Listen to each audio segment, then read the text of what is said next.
கயல் மற்றும் யானை குட்டி.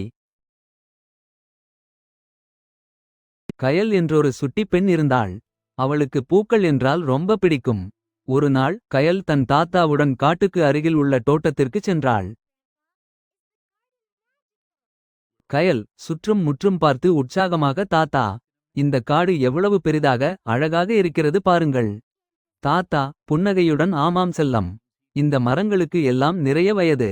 அங்கே ஒரு பெரிய யானை இருந்தது.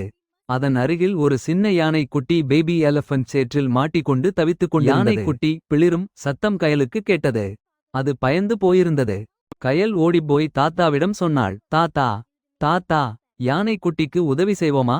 தாத்தாவுக்கு முதலில் பயம். பெரிய யானை அருகில் இருந்தால் ஆபத்து இல்லையா? யானை குட்டி கஷ்டப்படுவதை பார்த்த தாத்தா கயலின் தைரியத்தை பாராட்டினார். நாம் சேர்ந்து முயற்சி செய்வோம் என்றார் தாத்தா. தாத்தா மெதுவாக ஒரு பெரிய கயிற்றை எடுத்து யானைக்குட்டியின் காலில் சுற்றினார். கயல் அந்த கயிற்றை பிடித்துக் கொள்ள உதவினாள். இருவரும் சேர்ந்து ஹைசோ ஹைசோ என்று இழுத்தார்கள். சின்ன யானைக்குட்டி மெதுவாக சேற்றிலிருந்து வெளியே வந்தது. அது மகிழ்ச்சியில் துள்ளி குதித்தது. பெரிய யானை தன் துதிக்கையை உயர்த்தி கயலையும் தாத்தாவையும் பார்த்து நன்றி சொல்வது போல சத்தமாக பிளிறியது. கயல் சிரித்தாள். பார்த்தீர்களா தாத்தா, நாம் உதவி செய்தால் எல்லா உயிர்களும் நன்றி சொல்லும். நீதி கருத்து, moral of the story, மற்றவர்களுக்கு உதவி செய்தால் நமக்கும் மகிழ்ச்சி கிடைக்கும்.